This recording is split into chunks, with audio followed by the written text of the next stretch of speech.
Gracias. Ahí está. Ya se está Sí, grabando. listo. Listo.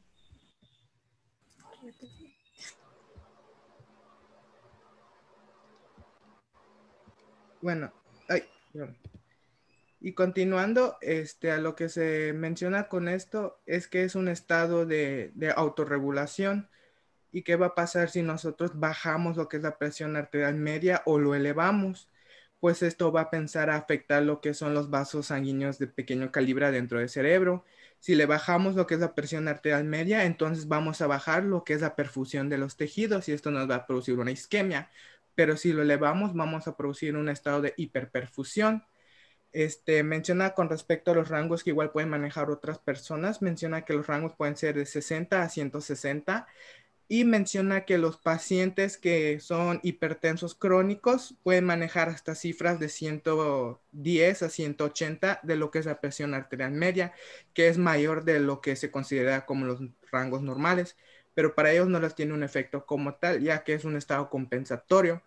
Pero ¿qué pasa en lo que es la encefalopatía hipertensiva? Es que este estado de regulación pues ya no va a compensar de la forma adecuada. En estado normal, el momento que aumentamos lo que es la presión arterial media, la respuesta que va a tener los vasos sanguíneos es tener una constricción. Así va a disminuir lo que es la perfusión en estos tejidos y los va a tratar de mantener un estado de equilibrio.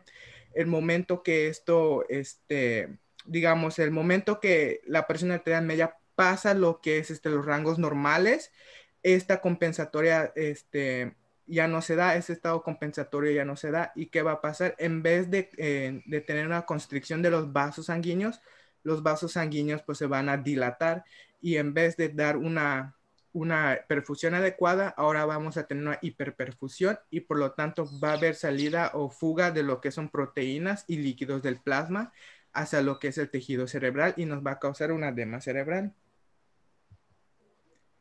Bueno, el cuadro clínico, como ya había mencionado, va a cursar con lo que es presión arterial, un estado. Ok, antes que digas.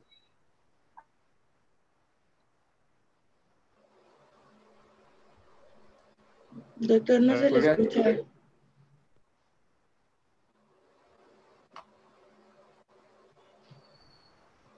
¿No? ¿No se me escucha? Ahí está, ya se le escucha. Ok, bueno, igual es muy importado a Julián, pero bueno. Nada más para comentarles sobre la presión de perfusión cerebral y el ritmo cerebral. Esas son dos constantes muy importantes en cuanto a la regulación o la autorregulación cerebral. Son dos parámetros que nos va a interesar muchísimo. El flujo sanguíneo cerebral, que es la cantidad de sangre que está pasando, que como dijo Julián, lo normal es entre 50 mililitros por cada 100 gramos de tejido cerebral minuto. Entonces, cuando este rango se mantiene en 50, el flujo va a ser adecuado. Pero de esto también tenemos la relación de lo que es presión de perfusión cerebral. La presión de perfusión cerebral, que es la fuerza con la que va a estar llegando la sangre al cerebro. Entonces, mientras más alta sea la presión de perfusión cerebral, más dañado el cerebro, puesto que va a haber una zona de isquemia a nivel cerebral y eso va a ocasionar los síntomas que estaba mencionando. La presión de perfusión cerebral va muy en relación con la presión arterial media. La presión arterial media le vamos a restar la presión intracraniana y nos va a dar lo que es la presión de perfusión cerebral. Esta en un rango normal va entre 70 a 80 y más 50, que es el flujo sanguíneo cerebral. Manteniendo esos dos patrones, vamos a mantener un adecuado flujo cerebral. Si alguna de esas dos se altera, va a haber lo que se llama una autorregulación. La autorregulación de la presión de perfusión cerebral va de 160 hasta 40. Si por alguno de estos dos parámetros se alterara más allá, entonces existe lo que es un daño cerebral severo, que puede ser una necrosis cerebral o bien una muerte cerebral. Entonces, cualquiera de los dos pueden existir. Es importante mantener el rango de la presión media en parámetros adecuados. Ok, es comentarles. Y bueno, continúa, doctor. Sí, síguele. Bueno, el cuadro clínico, como ya había mencionado, el paciente va a cursar con lo que es una crisis, hipertensiva, y a esto se le va a agregar lo que es una cefalea intensa, náuseas, vómito, un estado de confusión, convulsiones, coma, papiledema y alteraciones visuales. Mencionaba que igual vamos a tener exudados y hasta hemorragias pequeñas en lo que es la retina del paciente, y las alteraciones visuales, ya que esto va a afectar más que nada la región de occipital del cerebro. Por lo tanto, el paciente se va a quejar de visión borrosa o escotomas o hasta o una ceguera transicional. El diagnóstico, menciona que se puede hacer lo que es la tomografía y la resonancia magnética. En la tomografía, esto va a presentar lo que son zonas de hipodensidad en la sustancia blanca, y como ya había mencionado, va a predominar en lo que es la región occipital y son, mayoría de los casos, bilaterales. La zona de hipodensidad pues va a marcar lo que es exactamente la extravasación de líquidos y la edematización del tejido neuronal, mientras que la resonancia magnética nos va a dar lo que son zonas de hiperintensidades en lo que es la sustancia blanca como gris y en todos los lóbulos, igual como cerebrales, igual que son los ganglios basales y el cerebelo. Estos sí van a ser reversibles, pero como el doctor mencionó igual que podemos igual tener una área de isquemia, menciona que el momento que ya se presentó daño, necrosis en lo que es el tejido cerebral, si le hacemos una resonancia magnética, estas áreas de hiperintensidad pues no se van a remitir, sino van a persistir, marcando lo que es el daño al tejido que se presentó. Igual podemos hacer lo que es la punción lumbar, que pues nos va a indicar una pleocitosis leve, que de tal base de predominio del linfocito, pero menciona que es raro. Igual puede haber lo que es la pleocitosis de neutrófilos, que aún es más raro. Y menciona, a lo que se refiere con raro, es que solo 20% de todos los pacientes que van a tener una encefalopatía hipertensiva van a presentar lo que es la pleocitosis. Entonces, digamos, si tenemos 10 pacientes, solo 2 de esos pacientes van a llegar a presentar este signo. Entonces, no es como muy orientado hacia el diagnóstico, pero tampoco hay que descartarlo. Otras cosas que podemos pedirle al paciente pues es el BUN, la creatinina, sedimento de orina, el electrocardiograma y la radiografía de tórax. Esto como tal es para descartar cualquier afectación a cualquier otro órgano, o que cualquier otro órgano o patología nos esté dando la elevación de la presión arterial o lo que es encefalopatía. Es como son pruebas para descartar cualquier otro tipo de alteración, pero lo que se usa de primer instante pues es la tomografía y la resonancia magnética. ¿Hasta aquí alguna duda? No, no, No, bebé. todo bien. Y bueno, ¿qué vamos a hacer con el tratamiento? El objetivo del tratamiento, como igual ya habíamos visto en las crisis hipertensivas, es manejar la presión arterial, y a lo que va con esto es tratar de disminuir lo que es la presión arterial media un 20%, y esto va a ser entre la primera 1 a 2 horas, y tratar de mantener un nivel de 170, 160 sistólica y 110, 110, 100 en la diastólica. Esto con la finalidad de no causar más daños en lo que es el paciente, porque si le bajamos la presión arterial muy rápido al paciente, esto va a causar una hipoperfusión de los tejidos cerebrales y nos va a resultar en lo que es en una isquemia cerebral. Y esta isquemia cerebral va a liberar proteínas y en lo que es en el cerebro, que nos va a causar aún más edema cerebral y se va a convertir en un ciclo vicioso para el paciente. Como tal, los medicamentos que vamos a usar, menciona los que están en este cuadro. Entre ellos, el que más mencionaba la literatura era la betalol y el nicarpidina, pero igual se pueden usar los demás. Lo que mencionaba aquí es que se van a usar por infusión intravenosa.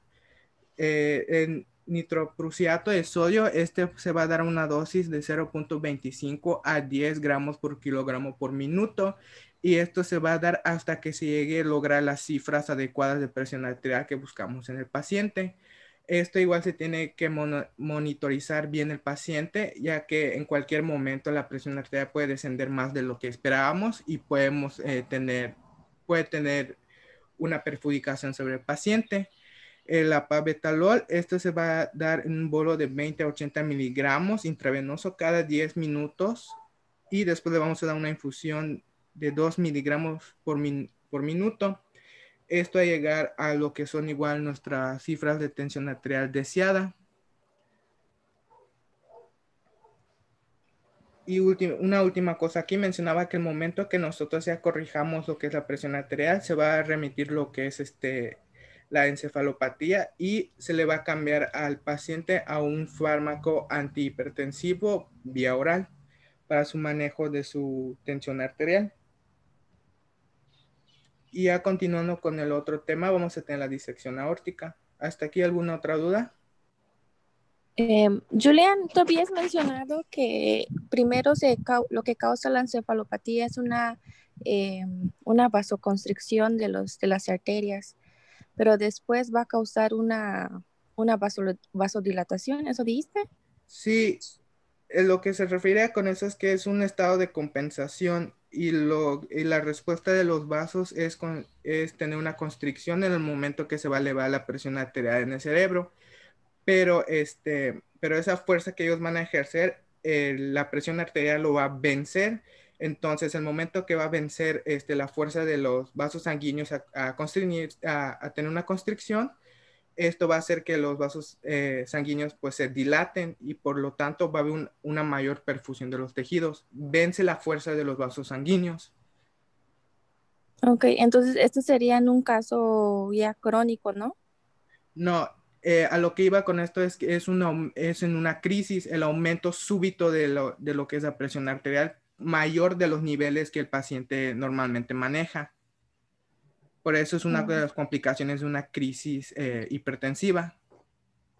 Ok, pero entonces no cambia lo que es el tratamiento, queda igual. El tratamiento es igual para lo que es la crisis hipertensiva, ya que pues es causado por el aumento de la presión arterial, entonces ahora se va manejando la presión arterial. Ok, gracias. Ok, a ver, pues,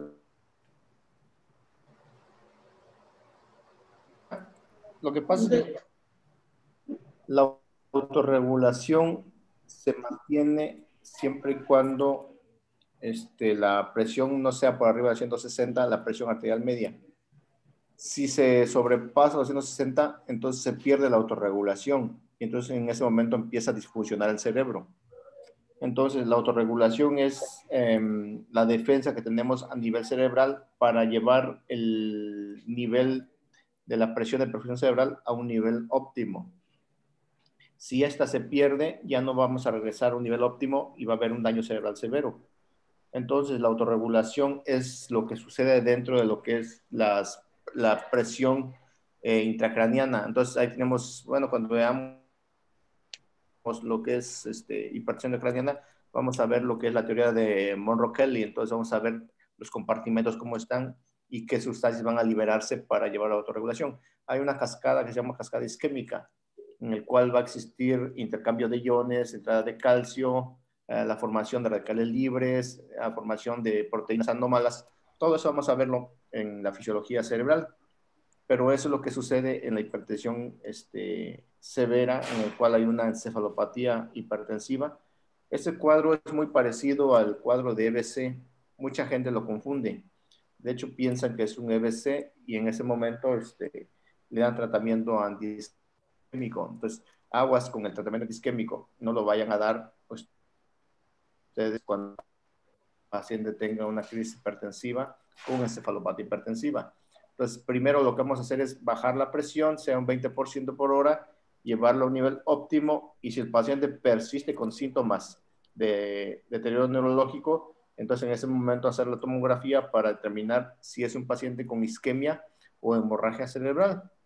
Si el paciente mejora con simple hecho de bajarle el 20% de la presión arterial, estamos hablando de una encefalopatía hipertensiva solamente, no es un EBC, puesto que muchas veces se confunde la presión arterial media a un nivel óptimo. ¿Cuál va a ser el nivel óptimo? Entre 90 a 120. 90 a 120.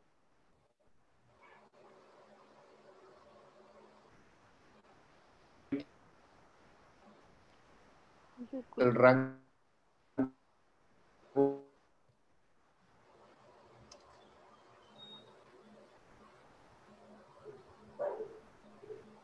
en esta Doctor, ya no se le escucha. forma, si vamos Cortado. a decir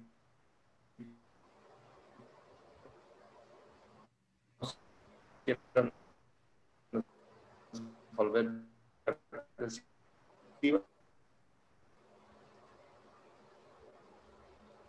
entonces el paciente no requiere la tomografía.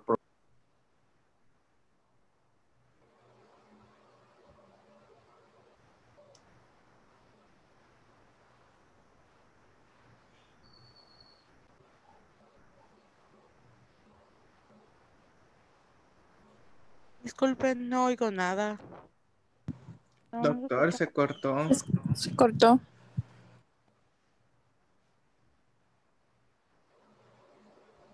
Creo que se está cambiando de red, ¿no? Yo lo dejé de escuchar desde que empezó a hablar. A lo mejor.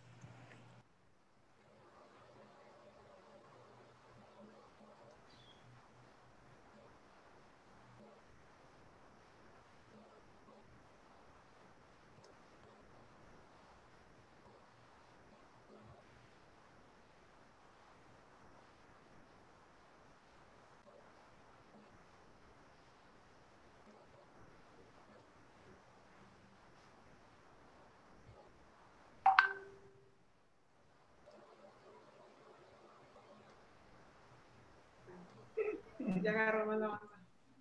Pero le pongo los oxígenos de estatura a 96, 97, a 5, 6 litros. Se lo quito y llega hasta 54. Bueno. ¿Ya me escuchan? Ya, doctor. Ya, doctor. Muy bien. Bueno, entonces es lo que les comentaba, que esa es la forma de tratamiento. Llevar la presión arterial media entre 90 a 120 es lo óptimo. ¿Cuál van a utilizar? ¿Cuál antihipertensivo? Pues el que tengan, no importa. El que tengan. La elección es el intropeso de sodio. Les comentaba la clase pasada que el único inconveniente de ese medicamento es que si ustedes lo mantienen por más de 48 horas en infusión, les va a crear una intoxicación por tiocianato, o sea, por cianuro. Entonces hay que tener cuidado con este medicamento.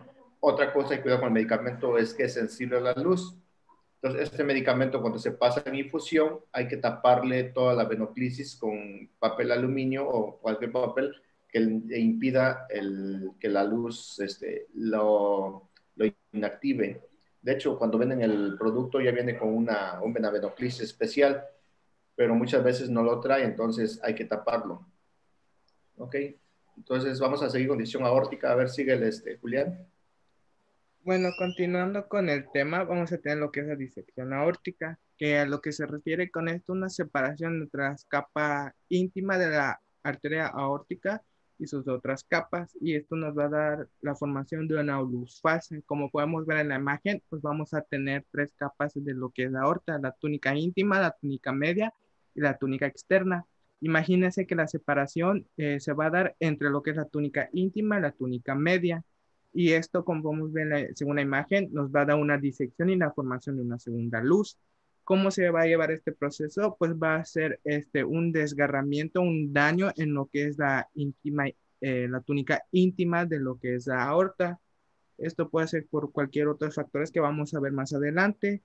Y esto nos va a dejar expuesto lo que es la capa media subyacente, y esta capa va a estar expuesto a lo que es la presión arterial. Por lo tanto, la presión arterial va a hacer que vaya a presentar lo que es un desprendimiento de lo que es la túnica íntima, y se va a producir lo que es una disección, y esta se va a pensar a extender y a ampliarse, y esto nos va a crear una falsa luz, que la falsa luz va a pensar a distorsionar y afectar lo que es la luz verdadera de lo que es la aorta. Entre estos vamos a tener dos diferentes variantes igual entre la disección aórtica, que no es como la que mencioné anteriormente. Vamos a tener lo que es causada por hematoma intramural y la úlcera aórtica aterosclerótica penetrante. Comenzando con la primera, vamos a tener la hematoma intramural, que este es conocido como una disección aórtica sin desgarro intimal. ya que ese se va a presentar en lo que es la túnica media, y es una hemorragia que se va a contener entre la túnica media, y este es producido por ruptura de los vasos que van a irrigar lo que es la túnica media de la propia aorta, y este se va a extender hasta lo que es la adventicia de la misma aorta. Y el otro va a ser la úlcera aórtica aterosclerótica penetrante. A esta vamos a tener lo que es una ulceración de una lesión aterosclerótica de la aorta, en la cual va a penetrar lo que es la lámina elástica interna, y va a presentar lo que es una hematoma en lo que es la capa media. Entonces va a pensar a desgarrar todo lo que son las capas, y pues no va a formar una segunda luz, ya que es una ulceración, un desgarre como tal de lo que es la aorta. En vez de formar una segunda luz, es más propenso a que forme aneurismas por debilitación de lo que es las capas de la aorta. Epidemiológicamente, pues menciona que es una enfermedad muy poco frecuente y va a tener una incidencia de 2.6 a 3.5 por cada 100,000 habitantes al año. Y va a afectar a la gente de mayor edad, entre los 60 a 80 años. Y predomina más en el hombre, tiene una relación de 3:1. Aunque menciona que cuando se toma la estadística antes de los 40 años, menciona que pues no hay mucha diferenciación entre el hombre y la mujer, ya que menciona que las mujeres en su tercer trimestre tienen un mayor riesgo de presentar una disección aórtica. Aunque sea poco frecuente, va a tener una alta mortalidad, y menciona de todos los pacientes masculinos que lo presenten, 1 al 2% pues van a fallecer por esta enfermedad, y de todos los que lo van a presentar, 20 a 30% pues van a fallecer. Menciona que la posición más frecuente en la cual se va a presentar la disección aórtica va a ser en la pared lateral derecha de la aorta ascendente. ¿Hasta aquí alguna pregunta?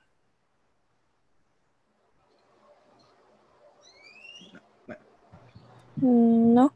Continuando, vamos a tener lo que son los factores de riesgo. Aquí el factor de riesgo que se menciona más relacionado entre los 80 y 90% de los casos es la hipertensión arterial sistémica. Siguiendo eso, como una de las otras causas, es la aterosclerosis en un 30%. Después de eso, igual tenemos lo que son la aneurisma aórtica. Ya los que son menos frecuentes van a ser las enfermedades inflamatorias relacionadas con la vasculitis. Estos más que nada pues van a ser de preferencia autoinmune, por ejemplo lo que es la artritis reumatoide, y enfermedades de la colágena como síndrome de Marfan y Ehlers-Danlos. Otras causas como tal, pero que ya son muy raras, va a ser traumatismo torácico, ejercicio excesivo exaltante, o que el paciente levante mucho peso. Menciona igual lo que es el consumo de cocaína o iatrogénica dado por un procedimiento invasivo directo al corazón o la aorta, que puede producir lesión directo hacia lo que es la aorta. Con respecto a la clasificación, las literaturas manejaban 4 tipos, lo que es por el tiempo en el cual se presenta lo que es la disección y la sintomatología, que puede ser aguda, que se presente la disección y la sintomatología se presente antes de las 2 semanas que se presentó la disección, y la crónica cuando se presenta la disección y la sintomatología viene 2 semanas después de que se produjo la disección. Y lo que es la clasificación de DeBakey, clasificación de Stanford y la clasificación de Stevenson. El de DeBakey menciona 3 tipos de disección, o lo clasifican 3, y la tercera tiene 2 variantes. A la primera se menciona que la disección se va a formar en lo que es la aorta ascendente, y la lesión inicial, ¿no? Y la disección se va a propagar hacia la aorta ascendente, va a tomar ramas de la aorta del callo aórtico, y hasta puede llegar a afectar lo que es la aorta descendente. El del tipo 2 es que la lesión inicial se produjo en lo que es la aorta ascendente, y la disección solo se va a formar en lo que es la aorta ascendente. El de tipo 3 va a manejar lo que es la aorta descendente, en el cual la lesión se va a producir mero en lo que es la aorta descendente, y la disección puede viajar en una forma distal o proximal. Es más probable que se forme en la forma proximal, ya que la forma distal de la disección es menos frecuente, es más raro. Entonces vamos a producir la lesión en la forma descendente y se va a propagar hacia abajo yéndose a lo que es la aorta abdominal.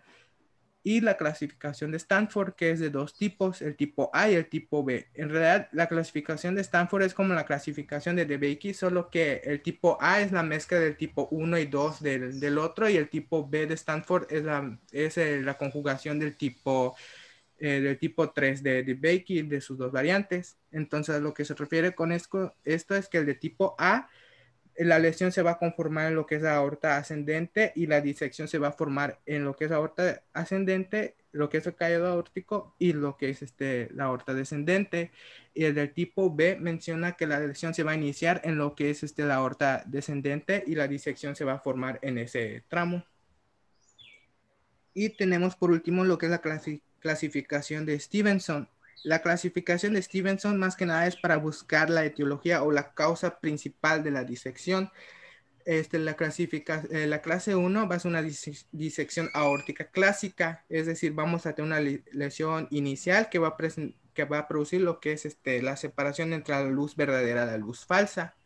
El de tipo 2, menciona que va a ser la formación de una hematoma intramural. Es la segunda variante que les había comentado anteriormente. La tercera menciona que es una disección pequeña con formación de diverticular en el sitio de la ruptura.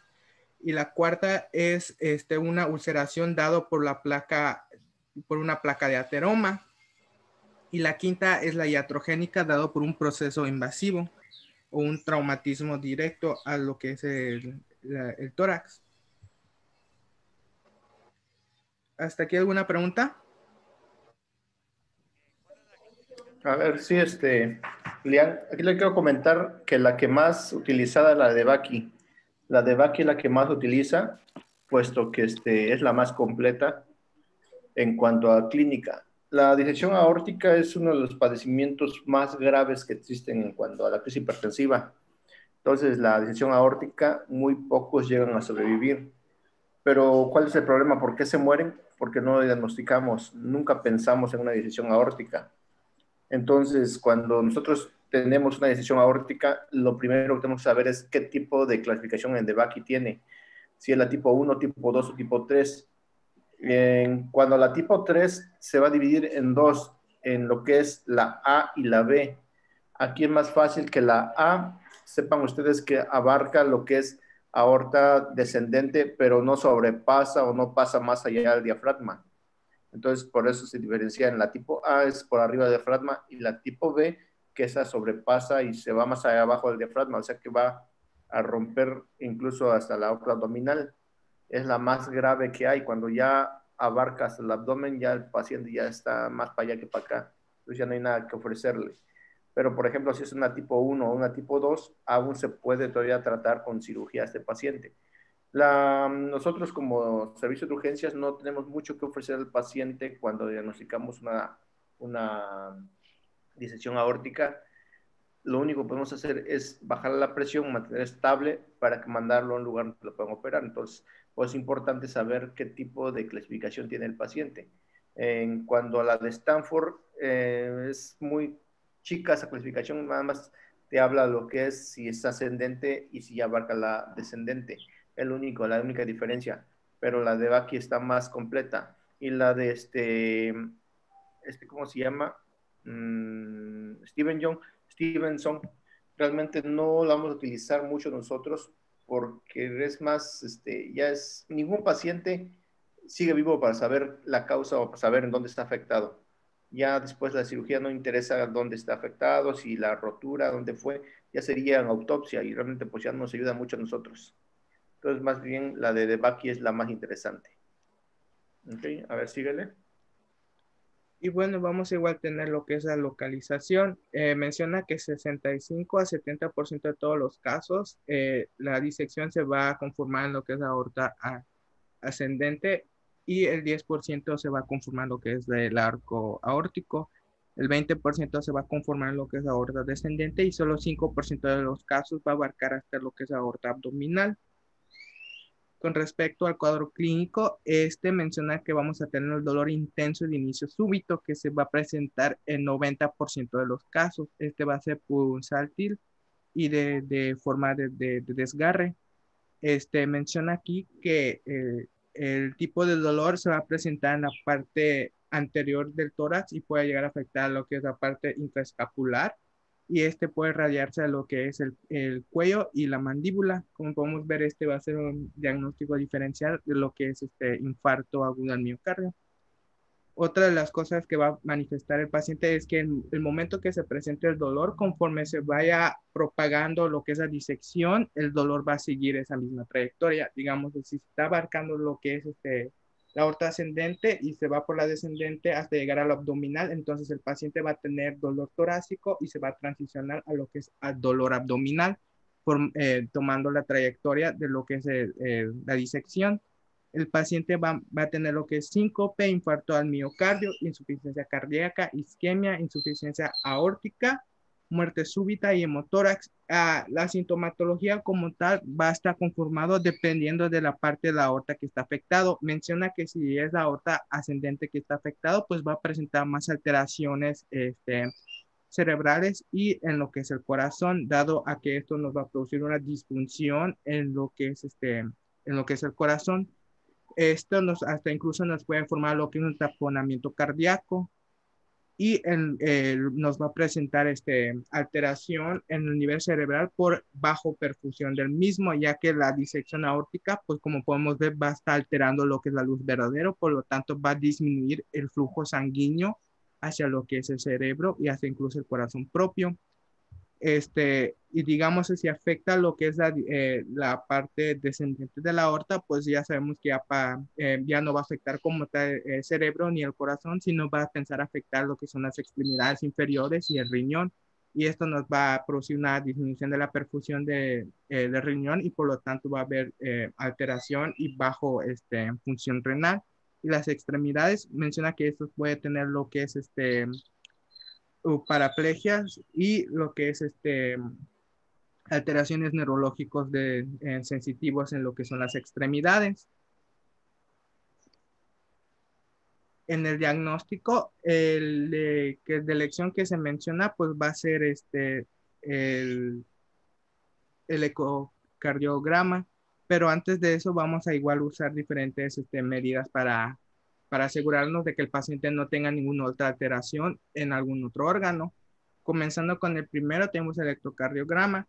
El electrocardiograma solo se usa más que nada como de apoyo, ya que el electrocardiograma en su mayoría de los casos va a estar normal y solo se va a ver alteración en dos situaciones, dado que si el paciente tiene hipertensión crónica, nos va a producir lo que es una hipertrofia del ventrículo izquierdo.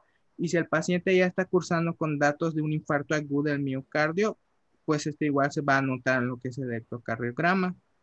Igual vamos a tener lo que es la radiografía de tórax, que menciona que solo 30% de todos los pacientes con una disección aórtica pues van a presentar signos inequivocables de una disección y que no debería ser el único estudio de radiológico que le vamos a solicitar al paciente. Y igual nos puede identificar causas de dolor torácico. En esto los signos mencionaba que puede haber borramiento de lo que es el botón aórtico o ensanchamiento del mismo. Puede haber lo que es puede haber lo que es líquido en lo que es el pulmón izquierdo, en la pleura. Mencionaba que igual puede haber ensanchamiento de lo que es la aorta ascendente y el callado aórtico. Siguiendo, pues vamos a tener igual lo que son los datos del laboratorio. Menciona que los datos del laboratorio, pues estos van a ser inespecíficos y lo que se va a encontrar frecuentemente es una leucocitosis y una anemia por secuestro o extravasación de sangre, ya que la misma disección aórtica puede llegar a tener una ruptura y fuga de lo que es sangre hacia lo que es la región peritoneal o lo que es la pleura del pulmón o el pericardio, dependiendo de la área que está afectado. Menciona que igual podemos tener lo que es la creatinina elevada por disminución de la perfusión renal, entonces vamos a tener fallo en lo que es la función renal.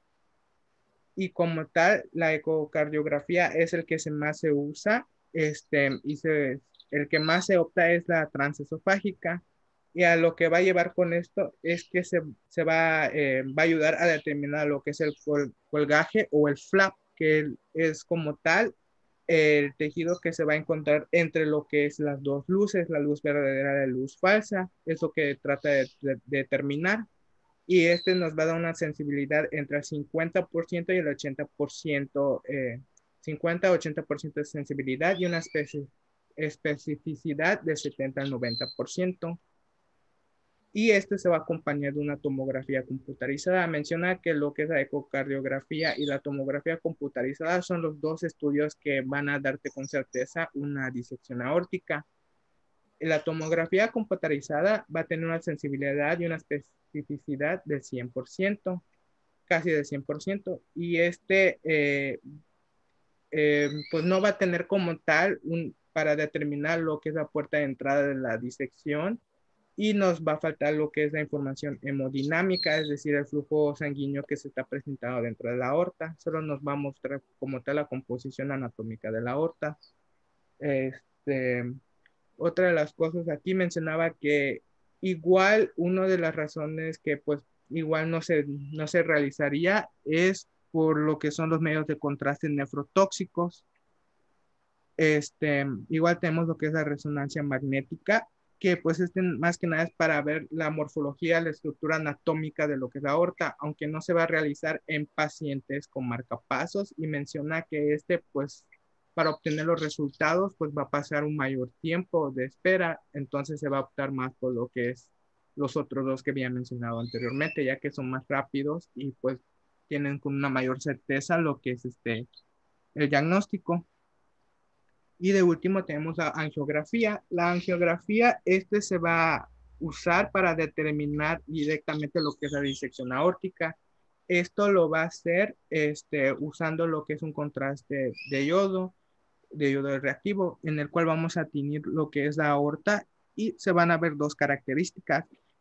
Va a poder distinguir entre la luz verdadera y la luz falsa. La luz verdadera va a tener lo que es una coloración pues más intensa y se va a teñir de una forma más rápida, mientras la luz falsa, como podemos ver en la imagen, va a ser un espacio que pues va a tener una intensidad más baja y va a tardar más en teñirse de color. Con respecto a sensibilidad, va a tener un 88% de sensibilidad y una especificidad del 94%. Y va a mostrar el diagnóstico como tal usando la angiografía, va a ser hasta de un 98% de certeza. ¿Hasta aquí alguna duda?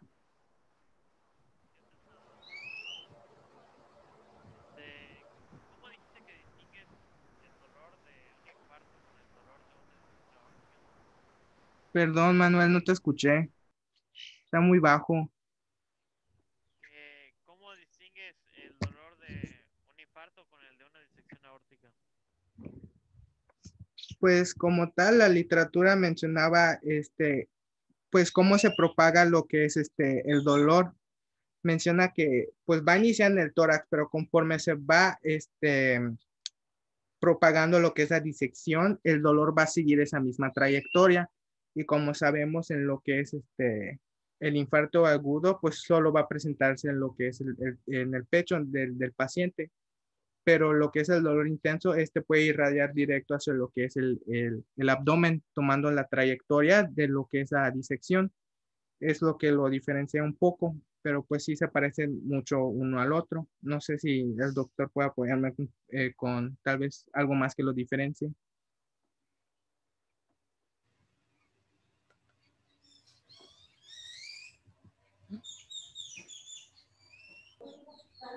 A ver, no lo escucho bien.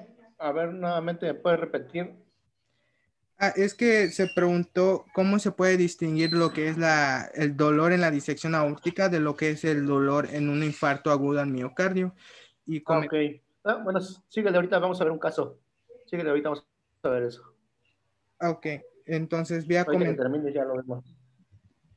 Ok, entonces había comentado a Manuel que pues el dolor solo pues se va a irradiar conforme se vaya aumentando lo que es la disección, y pues esto va a ir desde el tórax hasta incluso hacia el abdomen, tomando la trayectoria de la aorta, mientras que en lo que es el infarto agudo del miocardio, el dolor solo se va a centrar en lo que es el tórax y se va a irradiar a lo que es la mandíbula y el brazo izquierdo.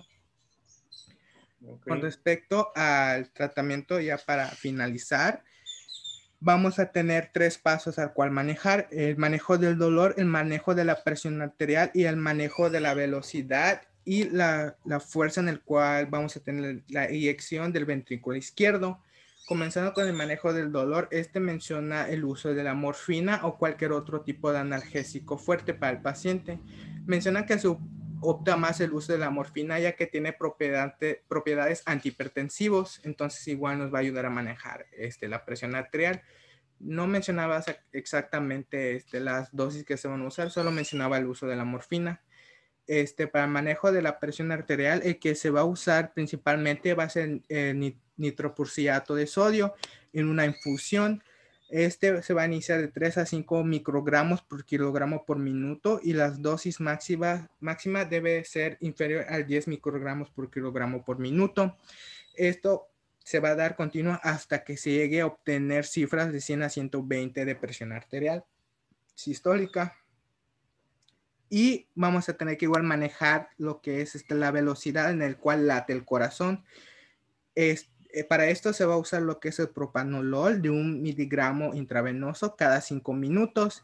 Y esto se va a dar hasta poder lograr una frecuencia cardíaca entre 60 a 70 latidos por minuto. Esto es como tal para asegurarnos que la fuerza y la presión de la presión arterial no sean demasiados para lo que es la disección aórtica y no propaguen más lo que es la disección, e incluso para que no haya ruptura de lo que es la disección aórtica. Otra de las cosas aquí que mencionaba era lo que es la cirugía, que nos clasificaba como tal en las disecciones en grupo A y grupo B, o de tipo A y tipo B. El de tipo A se va a abarcar todo tipo de disecciones aórticas que van a conformar a la aorta ascendente y el callado aórtico. Y en menciona en las fases agudas, es decir, que se van a presentar antes de las 2 semanas. Y en pues se va a hacer con manejo quirúrgico. En el cual pues se va a poder introducir lo que es un stent, y mencionaba que corrección de lo que es la área afectada donde se presenta la disección. Y en el grupo B mencionaba que en pues va a ser de toda disección aórtica que no va a comprometer como tal al paciente, que no va a producir un cuadro clínico severo y que no va a abarcar lo que es la aorta pues abdominal como tal. Y en esto pues solo se le va a dar su manejo terapéutico farmacológico. Y ya sería todo. Ok. Bueno, realmente hablar de disección aórtica es un tema corto y peligroso. Es de los peores casos que existen cuando alguien tiene disección aórtica. Lo único que nos queda a veces es ponerle una infusión de agua bendita porque no hay mucho que ofrecerle. Vamos a ver, ¿estén todos listos? Voy a poner un caso clínico para que veamos todo, cómo se abarca todo el tratamiento y el diagnóstico de disección aórtica. Paciente masculino, 55 años, antecedentes de hipertensión crónica, tratamiento con captopril, hidroclorotiazida, diabetes de 5 años, tratamiento con glibenclamida. Trabaja en hospital. El paciente inicia con dolor torácico. Dolor torácico lo refiere precordial intenso de tipo lancinante que se irradia hacia la espalda, diaforesis, náuseas, vómito. Le checan la presión, puesto que está en un hospital, y refieren que la presión lo tiene de 160-80.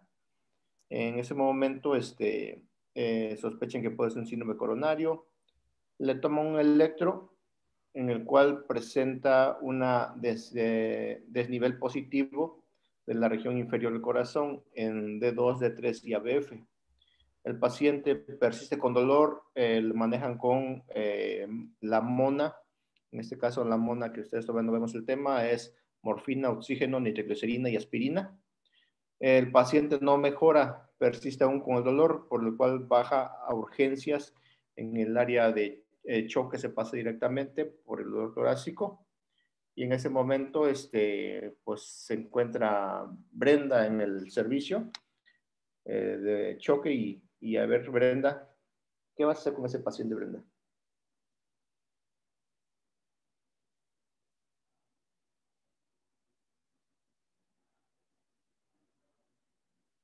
Brenda, te invocamos, Brenda.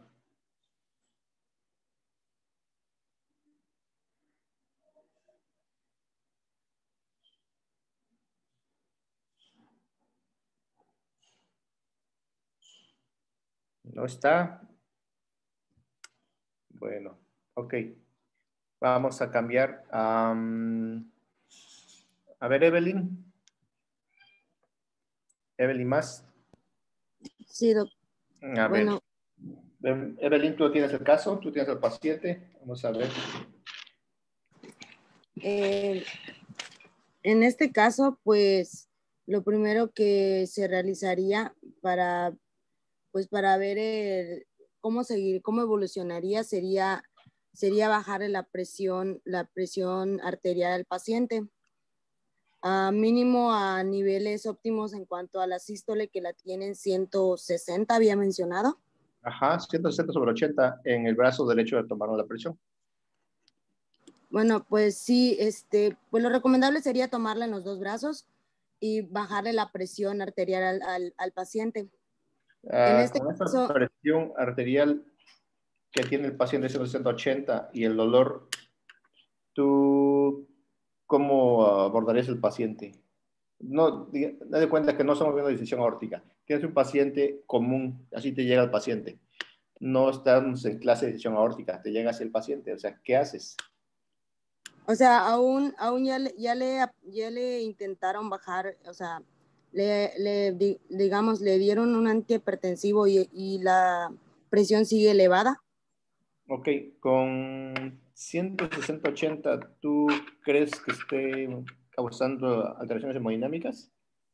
Sí, sí está, sí, porque como lo que había mencionado el compañero, digamos, para una encefalopatía hipertensiva y está teniendo complicaciones en cuanto a órgano blanco, podría tener una afección en lo que es cerebro.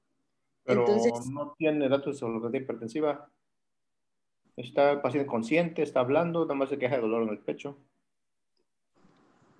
pues digamos que hablemos de un manejo de una crisis hipertensiva, pues sería mantenerlo en vigilancia debido a que como no está presentando síntomas que comprometan un órgano blanco, simplemente es la presión que está demasiado elevada, pues se mantendría en servicio. ¿Tú crees que está demasiado elevada con 160/80 esa presión? Con 160/80 sería la causa que está condicionando su estado hemodinámico en este momento, con 160/80. Para hablar de crisis hipertensiva, ¿con qué presiones arteriales deberíamos tener? Era de 200 de sistólica o 110 en cuanto a la diastólica, y pues no sería la presión que le esté dando una alteración hemodinámica. Guadalupe mencionó que para crisis hipertensiva era de 180/120, que es para Bueno. crisis hipertensiva. Entonces, recuerden que le va a ocasionar daño a cualquier órgano o sistema es la diastólica que esté por arriba de 100, Okay. 110, 120. En este caso tiene 80 la diastólica. ¿Es normal la diastólica? Está entre el rango de lo normal. Ok. Entonces, tú dijiste, le tomamos la presión en ambos brazos, ¿no? El brazo derecho que tomaron tenía 160/80. Le toman el brazo izquierdo y tiene 200/120 de presión. ¿Por qué hay esta marcada diferencia? Disculpe, doctor, no le tendría la respuesta. Ok. En el brazo derecho tiene 160/80 y en el brazo izquierdo tiene 200/120 de presión arterial. Tú con esa presión, ¿qué estarías pensando?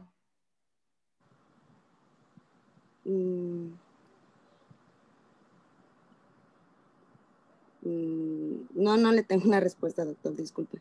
Ok, vamos a ver que te ayude alguien. Vamos a ver a Grisel Fernández. A ver, Grisel.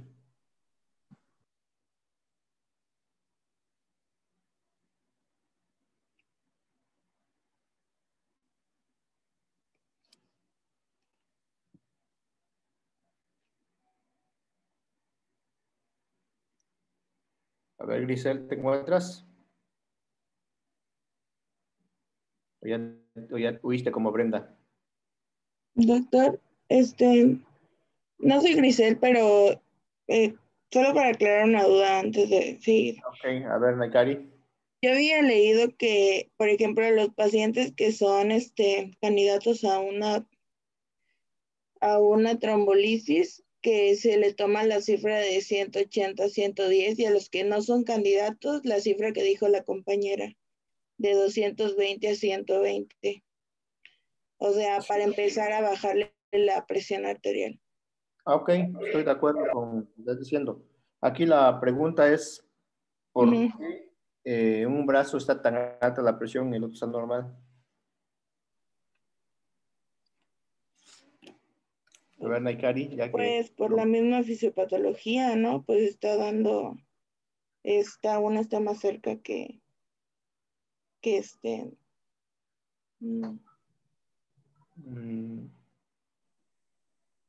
No. Bueno, aquí tú agarras el caso. Tienes un paciente con dolor torácico, tienes un desnivel positivo, como si fuera un infarto en la región inferior, y tienes una presión lado derecho normal. Sí. Y el lado izquierdo está elevadísima la presión. Y para ayudarte más, le tomas los pulsos y son pulsos dícrotos. Entonces, los pulsos no concuerdan con el latido del corazón. Y le tomas el pulso en el pie y están disminuidos los pulsos, no los sientes. ¿Qué sospechas con eso?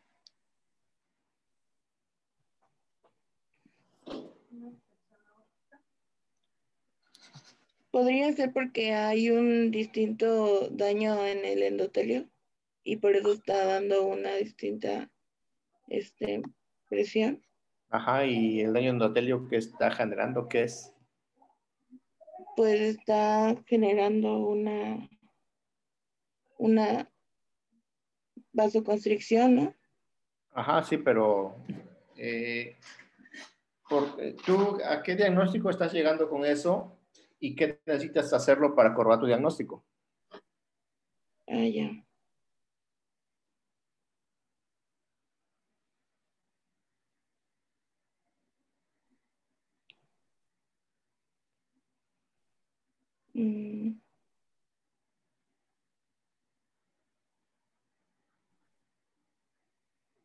No, ¿Qué le pues, pedirías al paciente?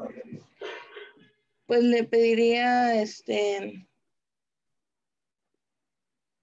no sé, es que se supone que empezamos desde lo no invasivo hasta lo invasivo, ¿no? Ah, ok, de acuerdo. ¿Qué le pides no invasivo? Pues un electro. Un electro, ya tienes un electro y tienes el nivel positivo en la región inferior, ritmo sinusal, frecuencia cardíaca de 90 y un desnivel positivo, el cemento ST, en región inferior.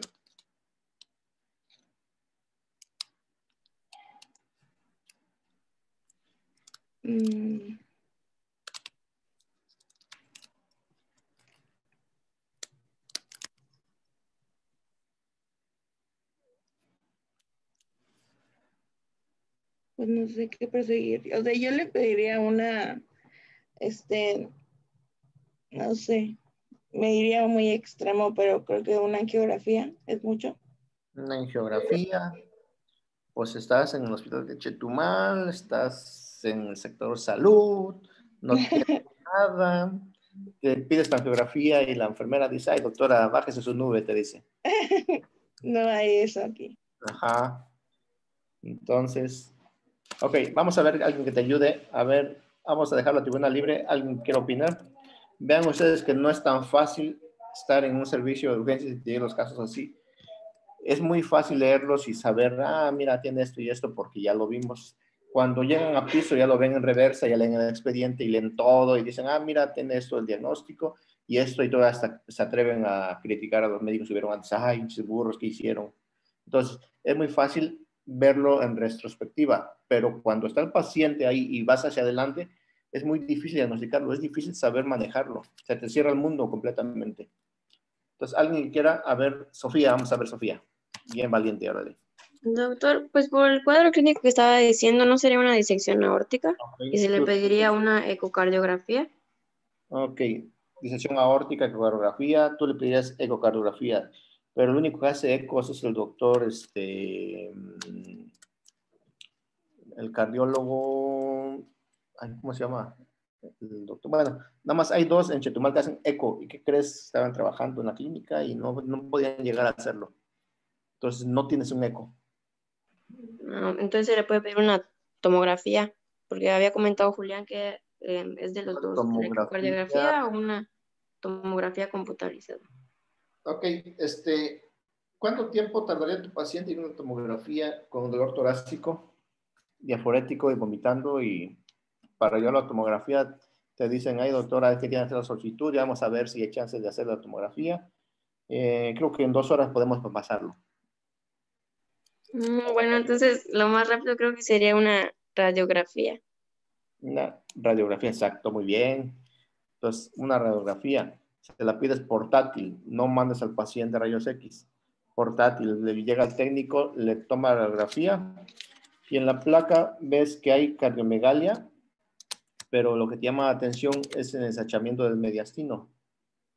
El ensachamiento del mediastino que se confunde a la vez, es ensachamiento del mediastino, pero es la aorta la que está elongada. Entonces, ahí tú ya tienes un dato para pensar en disección aórtica. Tú dices, mira, puede ser disección aórtica, entonces. Y luego dices, bueno, la clínica me ayuda, el dolor es lancinante, el dolor es lo que cambiaba ahí con el dolor al infarto de miocardio. El infarto de miocardio es opresivo, es intenso, opresivo, se mantiene en el pecho. El dolor de disección aórtica es lancinante, es como si se clavara un cuchillo en el pecho y se va hacia la espalda. Se va a la espalda o brazo izquierdo, entonces el dolor es diferente. El paciente te lo dice, doctor, me están cortando por dentro, me están matando por dentro, es un dolor severo, severísimo. Y el infarto miocardio están oprimiendo el pecho, entonces ese es el dolor característico de la disección aórtica. Pero es un dolor que se va a confundir porque tú no lo sientes. Entonces el paciente te dice dolor en el pecho, tú inmediatamente piensas en infarto miocardio. ¿El paciente está infartando? ¿Sí o no?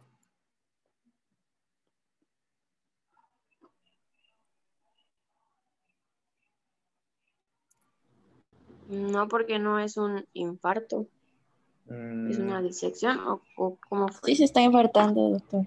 Se está infartando, a ver, entonces, de acuerdo. ¿Qué creen? Sí se está infartando. Sí, porque tiene infrasnivel, ¿no? Del ST. Así es. Y eso ya es diagnóstico de infarto. Así es. Entonces, si ustedes alguna vez han visto la serie del doctor, ay, ¿cómo se llama? Es un doctor que tiene autismo, no me acuerdo cómo se llama. The Good Doctor. Ok, ven que luego se imaginan su mente y ve toda la anatomía que está pasando y todo demás. Entonces, piensen ustedes, tiene primero, una presión arterial normal del brazo derecho y altísima al lado izquierdo. Es un dato clínico franco de disección aórtica. Cuando ustedes encuentran una alteración de más de 20 milímetros de diferencia entre un brazo a otro, sospechen siempre disección aórtica. Los pulsos, vayan a tocar los pulsos de las manos tan altos y los pies se pierden. Eso es un dato de disección aórtica. Ya tienen 2, una placa radiográfica que está la elongación de lo que es la aorta, además cardiomegalia, es otro dato más para disección aórtica, pero tienen un dato de infarto de miocardio con desnivel positivo en la región inferior. Entonces, si ustedes se van así como el Good Doctor, piensan, bueno, ¿dónde nace la coronaria derecha? Me está afectando la coronaria derecha, está infartando el corazón, porque la coronaria derecha nace del callado aórtico. Entonces, está disecando, está robando todo el flujo de esta coronaria y está infartando el corazón. Se está infartando, está disecando, entonces tenemos 2 cosas terribles ahí con el paciente. O sea, lo que está haciendo más que nada está haciendo interconsulta con San Pedro ya, en cualquier momento el paciente va a fallecer. Si nosotros no lo diagnosticamos a tiempo, está todavía en la parte inicial.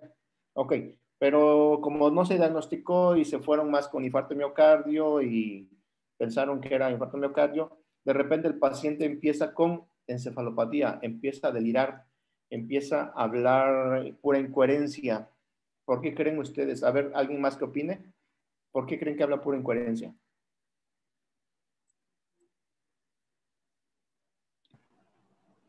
Por disminución del flujo sanguíneo al cerebro. Así es. Está disminuyendo el flujo sanguíneo. Entonces, ¿Qué creen que esté pasando? Pues que está robando todo el flujo de lo que es las arterias carótidas. Le está robando todo el flujo por la disección del callado aórtico. Entonces el callado aórtico está disecando y entonces el flujo ya está disminuido a nivel cerebral y el paciente empieza con desorientación. Ok, ustedes piensan, tienen encefalopatía hipertensiva, muy respetado su criterio. Dicen, bueno, la doctora sí leyó, dice, piensa en encefalopatía hipertensiva, muy bien, muy probablemente tenga encefalopatía hipertensiva, pero tiene un dolor torácico y de deterioro neurológico. Entonces dices, no, pues ya está, la disección está yéndose más arriba. Pero como sigues pensando que probablemente no puede ser, que porque tiene un infarto, y bien valiente, dices, ¿sabes qué? Le vamos a bajar la presión y damos trombolisis. ¿Ustedes harían eso? ¿Alguien que pueda opinar si le daría trombolisis al paciente bajándole la presión? No. No se debería de dar porque se supone que hay una lesión en los vasos, ¿no? En el endotelio o en las capas de la aorta. Entonces, el cuerpo está tratando de sellar esa lesión y nosotros al dar trombolisis vamos a afectar este mecanismo de defensa. Muy bien, excelente comentario. O sea, si como estamos viendo el tema, no le vamos a dar trombolisis. Nadie le va a dar trombolisis al paciente. Obvio, ni siquiera Brenda, que ni siquiera está en la clase, le daría trombolisis. Entonces, nadie le va a dar trombolisis porque estamos sospechando que el paciente tiene una disección aórtica. Pero en la práctica, tienes un paciente con nivel positivo, el segmento ST, dolor torácico, te valió las presiones que tomaron los dos brazos, nos valió la búsqueda de pulsos, nos valió la placa radiográfica, le bajamos la presión y ahí va la trombolisis. Le ponemos la trombolisis. El paciente no mejora, sigue mal el paciente y de repente empieza a quejarse de mucho dolor abdominal y dolor de extremidad inferior izquierda. ¿Qué está pasando ahí? La disección ya avanzó a aorta abdominal. Así es, excelente. La disección que teníamos en callado aórtico, que pudimos haberlo diagnosticado desde el inicio, no hicimos caso, nos fuimos con trombolisis, nos fuimos con probable infarto de miocardio y el disecó ya en lo que es un DDX3B ya. Entonces, de BACI 3D, entonces ya el paciente ya disecó la aorta abdominal y disecó ya lo que es los ilíacos y eso causó disminución de flujo en la extremidad inferior y el paciente empieza a quejarse de mucho dolor de extremidad inferior y dolor abdominal. Entonces este paciente fallece en aproximadamente 10 minutos más. Este caso que estoy contando es un caso verídico. Este caso nos ocurrió en un hospital en México, en el cual la enfermera no le checó la presión arterial al paciente en los dos brazos. Entonces le checó solamente en un brazo y todo el mundo se fue con el diagnóstico de infarto miocardio y se dio trombolisis al paciente. Cuando se checó la presión en los dos brazos, vimos que el brazo izquierdo estaba elevadísimo y por eso le hicimos un eco, que en ese caso teníamos eco, y se diagnosticó la disección aórtica, pero ya en aorta descendente. Se le dio todo el tratamiento y el paciente no salió, se murió el paciente. Entonces, este caso me quedó muy grabado porque muchas veces por no diagnosticar a tiempo y no pensar en otra alternativa de diagnóstico, nos casamos siempre con el síndrome coronario agudo e infarto de miocardio. Por eso se les va mucho. Yo he visto mucha gente que muere por probable infarto de miocardio cuando al final fue una disección aórtica. Le tomas la placa y ves ahí disección aórtica. Ya nadie dice nada porque realmente fue un error médico que nunca sospechamos. Entonces, el tratamiento enfocado siempre va a bajar la presión, tomarle la placa radiográfica, escuchar el corazón, porque luego no lo escuchamos. Si al inicio no tenía un soplo y después escuchamos un soplo aórtico, siempre sospechemos en disección aórtica. Entonces, siempre hay que sospechar disección aórtica en pacientes con crisis hipertensiva y dolor torácico. Siempre. Nunca se vayan a darle trombolisis inmediatamente a un paciente que tenga presión arterial muy alta y dolor torácico. Siempre piensen en eso. Ok, entonces esto es lo que es disección aórtica. ¿Qué se le hace? Si es inicial, darle el tratamiento, bajar la presión y muchas veces no pasa a mayores si fue muy poquita la disección. Sella solita. Si está avanzado, hay que pasarlo a cateterismo y colocarle un stent para que no siga disecando más. Pero eso ya se envía a paciente a cirugía cardiotorácica. Lo podemos enviar ya cuando esté estable. No traten de enviarlo cuando esté inestable. No lo manden a tomografía, no lo manden a resonancia. La resonancia tarda 1 hora en hacerse la resonancia. Y la tomografía más rápido, pero no llega al paciente, se muere en el camino. ¿Ok? ¿Alguna pregunta que tenga sobre disección aórtica?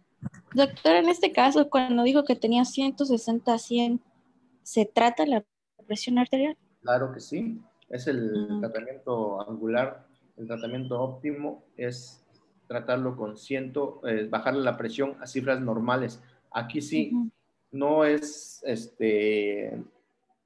aquí no es conveniente de que le bajo 20% en la primera hora, no. Si ustedes sospechan de disección aórtica, bajen la presión a como va. ¿Les va a hacer encefalopatía hipertensiva? Sí les va a hacer edema cerebral, sí les va a hacer, pero lo importante es salvar la vida. ¿Para qué queremos un paciente que tenga un cerebro tan intacto y muerto? Lo que queremos es salvarle la vida. Entonces, aquí sí, metan el Churchill, la infusión continua, bajen la presión a cifras normales, porque si sigue elevado va a seguir disecando, y que si diseca más ya no va a hacer nada, ya no pueden hacer nada para salvar la vida. Doctor, una duda con la diferencia de la presión arterial. Ya había visto que, pues sí es de sospecha diagnóstica, pero aún no logro entender el por qué se da esta diferencia exactamente entre los brazos. Lo que pasa es que hay robo de flujo. Entonces, con el robo del flujo está el brazo izquierdo está más pegado a la aorta, todo ese flujo está yendo hacia el brazo izquierdo por la vasoconstricción que hace la aorta. Entonces la aorta está con vasoconstricción y eso genera que el flujo se vaya más. Y en cambio todo el cuerpo va a disminuir la presión. Del lado derecho la presión se va a ir más lenta, va a ser más baja. O sea, todo el flujo se va a ir a la izquierda por la vasoconstricción que hace la aorta. Y el lado derecho disminuye porque está con mayor lejanía. Los pies disminuyen el pulso porque está muy lejos y el flujo de la aorta no es suficiente. Es por eso. Ya, gracias, doctor. ¿Alguien más que tenga alguna pregunta? Doctor, los hematomas que se forman en caso de que se esté causando una obstrucción, ¿el tratamiento con trombolisis tampoco se da? No le den trombolisis a un paciente que tenga algún hematoma, alguna disección aórtica, nada. Porque al darse de trombolisis lo que hacen es evitar la coagulación y en vez de que se coagule la zona que está afectada, inmediatamente va a romper todo lo que tenga a su paso y va a ser un hematoma severo.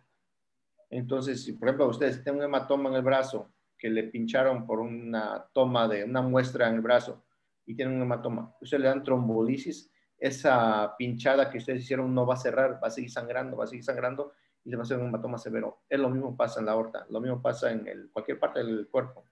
Es lo mismo. La trombolisis es como que ustedes le quitan todos los factores de coagulación al paciente y no coagula.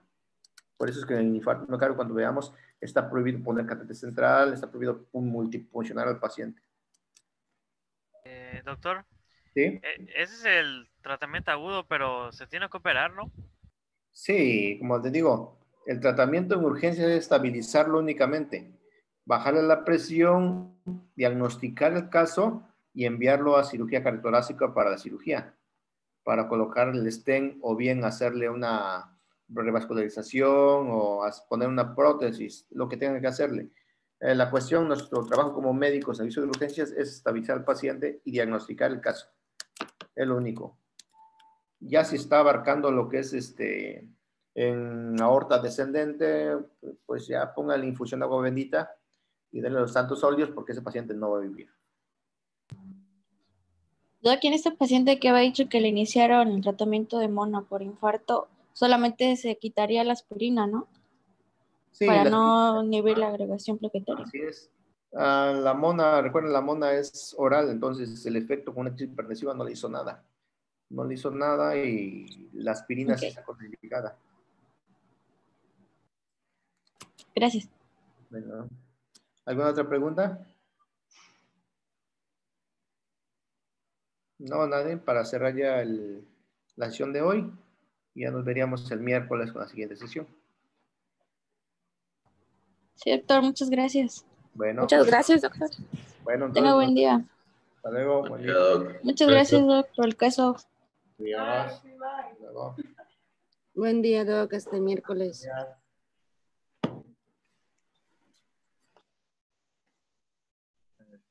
Julián. No estoy Julián. por mí. Hola, ¿qué onda? Ahorita que cierres esa cosa, te voy a Despierta. decir algo de convertir video a M4, algo así, ¿no? Y ya le das que sí y esperas a que se convierta, ¿va? Ok.